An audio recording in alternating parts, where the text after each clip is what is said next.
కాంగ్రెస్ కి కాంగ్రెసే సరైన శత్రువు, కాంగ్రెస్ నాయకులే శత్రువులు. మల్టీ టాలెంటెడ్ రాహుల్ గాంధీ సాలు కాంగ్రెస్ నాశనానికి. మన దీది మక్కా స్టాంపీడ్ జరిగితే 10 లక్షల కంపెన్సేషన్ ఇచ్చింది.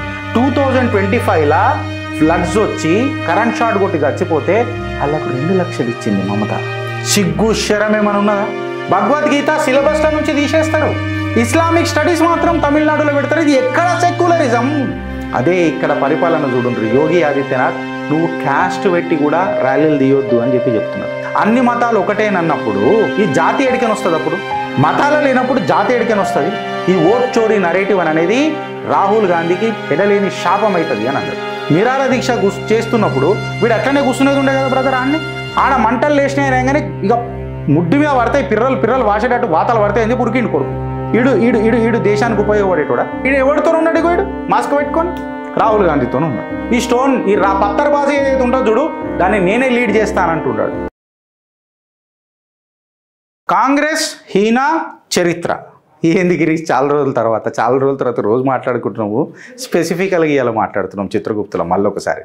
కాంగ్రెస్ హీనా చరిత్ర ఏంది గిరీష్? ఇలా ఏం చరిత్ర ఉన్నదని అంటే ఇగో ఇలా ఘనకార్యం చూడురి మన సిద్ధరామయ్య సర్కార్ది. నువ్వెవరన్నా పని మనిషిని ఇంట్లో పెట్టుకుంటే 5% ట్యాక్స్ కాంగ్రెస్ గవర్నమెంట్కి కట్టాలి.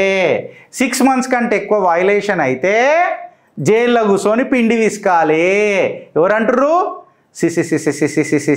సిద్ధరామయ్య అంటున్నాడు, కర్ణాటక ముఖ్యమంత్రి. ఇక మళ్ళీ సోషల్ మీడియాలో ఇది తిరుగుతున్నది. ఇది నిజమా అబద్ధమా? అబద్ధమైతే నాకు చెప్పురు, నేను ఈ వీడియో తీసేస్తా. కానీ నిజమైతే మాకు సిగ్గులు శరాలు లేవు అని చెప్పి ఒప్పుకోరు. ఇలా కర్ణాటక ప్రజలు కూడా ఒప్పుకోవాలి యోగిసుడి ప్రభుత్వాలను గెలిపించుకున్నందుకు. మళ్ళీ మీ ఇంట్లో పని మనుషులు ఉంటే అది గవర్నమెంట్ ఒకటి పెట్టిండు కదా, నాకు ట్యాక్స్ అప్లికబుల్ కాదు, నేను ఒక్కసారి ఎమ్మెల్యే అయినా నేను జీవితాంతం పెన్షన్ తీసుకుంటా. అయ్యా జాగీర్లు ట్యాక్స్ పేర్లు కడుతున్నారు కదా ఫ్రెండ్స్. ఈ ఫ్రీబీస్ కల్చర్ కోసము ఎంత దిగజారుతున్నా చూడు. ఆఖరికి సండాస్ల మీద కూడా ట్యాక్స్ వేస్తానది వెనకడికి కాంగ్రెస్ ప్రభుత్వము. మీకు యాదుందో లేదో, కాంగ్రెస్ని సంపనీకే గిరీష్ గాడ్ లాంటి వేరే ఇట్లాంటి ఛానళ్ళు అవసరం లేదు. కాంగ్రెస్కి కాంగ్రెసే సరైన శత్రువు, మిత్రుడు కాదు. సరైన శత్రువు కాంగ్రెస్కి కాంగ్రెసే. కాంగ్రెస్ నాయకులే శత్రువులు. అందరికంటే ఎక్కువ ఎవరు తెలుసా? మల్టీ టాలెంటెడ్ రాహుల్ గాంధీ సాలు కాంగ్రెస్ నాశనానికి. నేను ఎందుకు మాట్లాడుతున్నా అంటే ఫ్రెండ్స్ మీరు అర్థం చేసుకోండి. ఉత్తరప్రదేశ్కి ఇట్లా తీసుకొని చూస్తే రెవెన్యూ సర్ప్లస్ లిస్ట్ స్టేట్లల్లో టాప్ ఉన్నది. ఉత్తరప్రదేశ్ రెవెన్యూ సర్ప్లస్ ఎంత? 37,000 crores ధనిక రాష్ట్రం. Followed by Gujarat 19,865 crores, Odisha 19,000 crores, Jharkhand 13,500 crores, Karnataka 13,496 crores.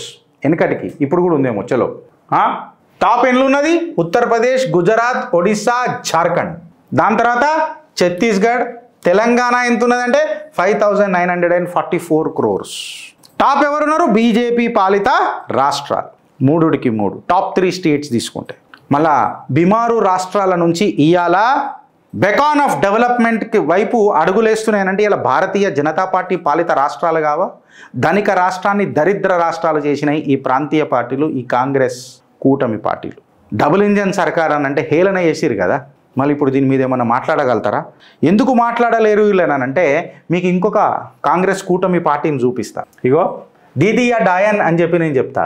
2015లో friends Mecca stampede జరిగి జనాలు చచ్చిపోతే 10 లక్షల కంపెన్సేషన్ ఇచ్చింది. ఎవరు? మన దీది. మక్కా స్టాంపీడ్ జరిగితే 10 లక్షల కంపెన్సేషన్ ఇచ్చింది. 2025లా ఫ్లడ్స్ వచ్చి కరెంట్ షాట్ కొట్టి చచ్చిపోతే వాళ్ళకు 2 లక్షలు ఇచ్చింది మమత. ఎంత appeasement Mamata Banerjee. 10 lakh compensation, 2 lakh compensation. Hypocrisy చూడుర్రు మీరు టీఎంసీ గవర్నమెంట్ది. వర్షాలు ఢిల్లీలో పడ్డాయి అనుకో గవర్నమెంట్ బ్లేమ్ చేస్తారు. చీఫ్ మినిస్టర్ కట్టలు కడుతున్నారా, గడివిక్తున్నారా అని చెప్పి ఢిల్లీలో వర్షాలు పడితే చీఫ్ మినిస్టర్ తిడతారు. అదే కోల్కత్తాలో పడితే హమ్ సబ్లో హమారకు దువా దేవు అని చెప్పి ప్రేయర్ అడుగుతారు. ఈడ ముఖ్యమంత్రి గుర్తు రాదు. సిగ్గు శరం ఏమైనా ఉన్నదా? ఈడికి ఆగిపోయిందా? లేడికి ఆగదు. కర్ణాటక అయిపోయింది, మమతా బెనర్జీ అయిపోయింది. ఇప్పుడు మనము డిఎంకేకి వద్దాం. భగవద్గీత సిలబస్ల నుంచి తీసేస్తారు. ఎందుకంటే సనాతన ధర్మాన్ని ఎరాడికేట్ చేద్దామని అంటారు. ఇస్లామిక్ స్టడీస్ మాత్రం తమిళనాడులో పెడతారు. ఇది ఎక్కడ సెక్యులరిజం? నేను ఇలా తమిళ ప్రజలను అడుగుతున్నా, ఇంత దిగజారుడా? మీకంటూ ఆత్మాభిమానం లేదా? చన్ ఫ్రీ బీల కోసము ఆత్మాభిమానాన్ని తాకట్టు పెడతారా? నేను కర్ణాటక తమిళనాడునే అంటలేను, మన తెలంగాణలో కూడా అడుగుతున్నా. అదే ఇక్కడ పరిపాలన చూడండి, యోగి ఆదిత్యనాథ్ నువ్వు క్యాస్ట్ పెట్టి కూడా ర్యాలీలు తీయొద్దు అని చెప్పి చెప్తున్నాడు. క్యాస్ట్ కాలం తీసేయాలి. నీ వెహికల్ల మీద క్యాస్ట్ కనిపించింది అనుకో లోపలే తంతం, ఈ ర్యాలీలు గిల్లీలు తీస్తాయని చెప్పి చెప్తున్నాడు. మీకు అర్థమవుతుందా ఫ్రెండ్స్ ఇప్పుడు ఎవరు ఏం కథ అని? ఇప్పుడు నేను ఏదైనా మాట్లాడినా అనుకో వీళ్ళందరూ ఏమంటారు బ్రదర్, మతతత్వ విద్వేషాలు అని చెప్పి మాట్లాడతారు. మతతత్వ విద్వేషాలు మనం మాట్లాడొద్దు, అన్ని మతాలు ఒకటే, సెక్యులరిజం అన్నమాట మాట్లాడతారు. అన్ని మతాలు ఒకటేనన్నప్పుడు ఈ జాతి ఎడికని వస్తుంది? అప్పుడు మతాలు లేనప్పుడు జాతి ఎడికని వస్తుంది? జాతీయ లేనన్నప్పుడు ఈ ఓబీసీలు, ఎస్సీ, ఎస్టీ రిజర్వేషన్లు ఇవన్నీ ఎందుకు వస్తాయి? నేను ఇలా సెక్యులర్ వాదులకు వేస్తున్న ప్రశ్న చెప్పగలుగుతారా ఎవరన్నా? నేను అడిగింది తప్ప? ఇవాళ యోగి ఆదిత్యనాథ్ యోగి దేశక ఉపయోగి కాదా? ఆయన డెసిషన్ కరెక్ట్ కాదా? మతమే లేనప్పుడు జాతీయ ఎడికని వస్తుంది, జాతీయ లేకపోతే రిజర్వేషన్లు ఎడికని వస్తుంది. కరెక్టే కదా? నేను సెక్యులర్ వాదులను అడుగుతున్నా, దీనికి ఏమైనా ఆన్సర్ ఇవ్వగలుగుతారా? ఇయ్యలేరు. ఎందుకు ఇయ్యలేరు అని అంటే నేను చెప్పినా కదా, కాంగ్రెస్లో శత్రువు ఎవరు కాంగ్రెస్ కంటే కాంగ్రెసే. అందులో రాహుల్ గాంధీ చాలా ఎందుకు చెప్పాలి ఇక చూడు, సీరియల్ లూజర్. నేను మొన్న చెప్పినా కదా, హైదరాబాద్ సెంట్రల్ యూనివర్సిటీ రిజల్ట్ తీసుకుంటే 91 ఓడిపోయినారు రాహుల్ గాంధీ ఢాంచా పేరు మీద, డింకా పేరు మీద. ఈయన ఏమంటాడు, మేము ఎలక్ట్రల్ సిస్టమ్ని ప్రజలకు తీసుకుపోయి బొందలగడ్డ మీద మూలలు కొడతానని అంటాడు. అంటే నువ్వు దేశం యొక్క ఇన్స్టిట్యూషన్స్ని సర్వనాశనం చేద్దామని చూస్తున్నావు కదా. ఓట్ రిగ్గింగ్ అయిందని చెప్పి ఇండియన్ డెమోక్రాటిక్ సిస్టమ్ని నువ్వు క్వశ్చన్ చేస్తున్నావు కదా రాహుల్ గాంధీ. నువ్వు దేశాన్ని ఇంటిగ్రిటీని క్వశ్చన్ చేస్తున్నావు కదా. కేవలం నువ్వు ఓడిపోయి రీజన్స్ తెలుసుకోకుండా, అంతేగాని ఇన్స్టిట్యూషన్స్ని నువ్వు గెలిచినప్పుడు, మళ్ళీ మీ నాయనమ్మ ఎమర్జెన్సీ పెట్టినప్పుడు, మీ తాత సర్దార్ వల్లభాయ్ పటేల్ గారు గెలిచినప్పుడు అక్కడ రిగ్గింగ్ కాదు, అది అబ్సల్యూట్ మీ హక్కు.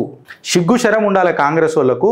ఇలా రాహుల్ గాంధీ గారిని యోగేందర్ యాదవ్ కడిగి పడేసిండి ఏడికాడికి. చూడురు ఫ్రెండ్స్, ఈ చోర్ నరేటివ్ ఏదైతే చేసిరు కదా, ఒక ఇన్స్టిట్యూషన్ని మీరు సర్వనాశనం చేయనికే చూస్తున్నారు. ఈ పర్సెప్షన్ అనేది మంచిది కాదు. రాహుల్ గాంధీ ఏదైతే ఇది మాట్లాడుతున్నాడు కదా, ఇది ఆయనకు చాలా భారీ పడుతుంది. కాంగ్రెస్ పార్టీ నిజంగా చెప్పాలనంటే రాజకీయాలలో బొందలగడ్డల మీద మూలలు కొట్టినట్టు భూస్థాపితం అయిపోతుంది. ఈ ఓట్ చోరీ నరేటివ్ అనేది రాహుల్ గాంధీకి ఎనలేని శాపం అవుతుంది అని అన్నాడు. నువ్వు రైతు ఉద్యమం చేసినావు, మోడీని గెలిపించిరు. నువ్వు షైన్ బాగ్ దగ్గర ఉద్యమం చేసినావు, మోడీని గెలిపించిండ్రు. నువ్వు చికెన్ నెక్ నాపేస్తానన్నావు, మోడీని గెలిపించిర్రు. హమే చాయే ఆజాదీ అని అన్నాడు, మీకు పార్లమెంట్లో రాకుండా ఆజాదీ ఇస్తే మళ్ళీ లొల్లి చేస్తున్నారు. నువ్వు జాతి గాంధీ అని చెప్పి నువ్వు కటాకట్ మోడల్ తీసుకొని వచ్చినావు, నీ కటాకట్ మోడల్ కూడా ఫెయిల్ అయింది, మోడీని గెలిపించిండ్రు. 99 సీట్లకే మీరు సంకలు గుద్దుకుంటే సంఖ కింద వాసన వచ్చేటట్టు ఎగిరినరు, మోడీ గెలిచిండు. మీరు ఏ నెరేటివ్ తీసుకొచ్చినా దాన్ని తిప్పికొట్టిరు. ఎలక్ట్రాల్ బాండ్ అని చెప్పినరు, ప్రజలు మోదీకే పెట్టినరు. ఈవీఎంలు అన్నారు, కోట్లు చివాట్లు పెట్టినాయి. మీరు మయన్మార్లో ప్రజెంటేషన్ చేసినోని తీసుకొని వచ్చి అమెరికాలో ప్రజెంటేషన్లు తీసుకొని వచ్చి ఓట్ చోరీ అని చెప్తున్నారు. చిత్రగుప్త అడిగిన ప్రశ్నలకే మీరు సమాధానం చెప్పలే, ఇంకా ఎలక్షన్ కమిషన్ దాకా పోతారా మీరు? సోనియా గాంధీ గారి పౌరసత్వమే రానప్పుడు ఓటేసిన మళ్ళా రూమర్లు దాని మీద కాంగ్రెస్ పార్టీ మాట్లాడాలి కదా. మళ్ళీ ఓట్ చోరీ కహాసే హువా, దాన్ని ఎవడు నిర్ధారిస్తాడు? ఆలోచిస్తారా లేక అనుభవిస్తారా? భారత్ మాతాకి జై అననే కంటే ముందు ఇంకొకటి కూడా మీరు చూసుకోవాలా. ఏందనంటే ఫ్రెండ్స్, ఈ వాంగ్చుక్ గాడు వీడో పెద్ద సైంటిస్ట్ లెక్క బిల్డప్ కొడతాడు, కానీ ఈయనంత పెద్ద లంగ ఎవడు లేడు. సుమారు దగ్గర 4 మంది చచ్చిపోయారు, 96 మంది తీవ్రంగా గాయపడ్డారట. వీడు చేసిన ప్రొవకేటివ్ స్పీచ్లకు లదాఖ్ల భారతీయ జనతా పార్టీ ఆఫీస్ని అగ్గిపెట్టేసి కంప్లీట్గా సిఆర్పిఎఫ్ అన్ని ఎంటర్ అయినాయి అక్కడికి. అక్కడ ఉన్న ప్రజలు కాంగ్రెస్ పార్టీని అంటుండ్రు, ఇంకా Bharatiya Janata party especially home ministry ఈ వాంగ్చుక్ గాన్ మీద మాట్లాడుతున్నారు. నేను రెస్పెక్ట్ ఇచ్చి మాట్లాడా వీడికి. వీడు ఏం చేసిండంటే నిరాహార దీక్ష చేస్తున్నాడు 15 రోజుల నుంచి. భారతీయ జనతా పార్టీ ఆఫీస్ కాలేదాకా, ప్రొటెస్టర్లు మొత్తం లేచేదాకా నేపాల్ లాగా బంగ్లాదేశ్ లాగా మన పూరలందరూ యాక్టివేట్ కావాలని చెప్పి స్పీచ్లు ఇచ్చాడు. నిరాహార దీక్ష చేస్తున్నప్పుడు వీడు అట్లనే కూర్చునేది ఉండే కదా బ్రదర్. ఆడ మంటలు లేచినాయి కానీ ఇక ముడ్డి మీద పడతాయి, పిర్రలు వాసేటట్టు వాతలు పడతాయి అని చెప్పి ఉరికిండు కొడుకు. ఈడు దేశానికి ఉపయోగపడేటోడా? అరే కూర్చునేది ఉండే కదా, నువ్వు మూలలు కొట్టుకుని ఆడనే సావో బతుకు అని ఎడవేయరని ప్రొటెస్ట్ ఆనంతరం ఆడ బ్రేక్ చేసేసాడు. ఎందుకంటే మక్సద్ పూరి అయిపోయింది కదా, లేపిండు కదా. లదాఖ్లో ఒక సివిల్ మూమెంట్ తీసుకొని వచ్చిండు. ఈ సివిల్ మూమెంట్ ఎవరికి ఉపయోగపడుతుంది చెప్పురు మీరు? చైనాకు ఉపయోగపడదా? అరే నా భారత్ ఏమైపోతుంది దానికి మన సిగ్గుశరం ఉన్నదా వీడికి? మళ్ళీ చైనా వాడు కూడా బంకర్లు కడుతున్నప్పుడు మళ్ళీ వాడు పర్యావరణం అని చెప్పి చైనా మీద ఒక్క మాట మాట్లాడాడు వీడు. ఓ మనిషి పుట్టుక ఉడితే మాట్లాడాలి కదా, వీడు మాట్లాడతాడా? మాట్లాడాడు వీడు. మళ్ళీ ఈయనలు ఎవరు ఉంటారు ఫ్రెండ్స్? ఇగో ఇదే కాంగ్రెస్, ఈయన చరిత్ర. ఇగో చూడు ఏం పట్టుకొని తిరుగుతున్నాడు, కట్టెలు కత్తులు కాంగ్రెస్ కౌన్సిలర్ ఇన్ని పోరలను రెచ్చగొడుతున్నాడు వీడు. మళ్ళీ ఈడు ఎవరితో ఉన్నాడు వీడు మాస్క్ పెట్టుకొని రాహుల్ గాంధీతోనే ఉన్నాడు. I will go to the BJP office, ఈ స్టోన్ ఈ పత్తర్బాజీ ఏదైతే ఉంటుందో చూడు దాన్ని నేనే లీడ్ చేస్తానంటున్నాడు. వన్ స్టేట్మెంట్ వీడియో ఉన్నది నా దగ్గర. ఇప్పుడు చెప్పురు ఫ్రెండ్స్, మళ్ళీ ఇప్పుడు మీరు చెప్పురు కంప్లీట్గా కారణం ఎవడు అని అంటే వీని మీద దేశద్రోహ చట్టం పెట్టాలా అంట. ఇప్పుడు నేను వాంగ్చుక్ గాని మీద సెన్సిటివ్ జాగల ఈడు మళ్ళా ప్రజల మనసులను చెడగొట్టి ప్రొటెస్టులు లేపుతున్నాడు. ఆర్కెస్ట్రేటర్ వాడి మీద దేశద్రోహ చట్టం పెట్టి వాడిని లోపలేయాలని వద్దా మీ కామెంట్ రూపంలో చెప్పురు ఫ్రెండ్స్. ప్రొవొకేటివ్ స్టేట్మెంట్లు పెట్టి మాబుని రెచ్చగొట్టి ఈ వాంగ్చుక్ గాడు మళ్ళా అంబులెన్స్లో పోయింది ఇంటికి తప్పించుకొని అంబులెన్స్లో వెళ్ళిపోయాడు. ఎందుకు నువ్వు నిరారాధికి ఆపేసినావురా జన్జీ పోరాలను రెచ్చగొట్టి? వీడు సైంటిస్ట్ కాదు, వీడు అనార్కిస్ట్, వీడు దేశద్రోహీడు. ఈయన పొలిటికల్ అంబిషన్స్ కోసము వీడికి వచ్చే పైసల కోసము ఏం మాట్లాడాలి ఫ్రెండ్స్ దీంతో? నేను మీరు ఆలోచిస్తారా లేక అనుభవిస్తారా? భారత్ మాతాకి జై.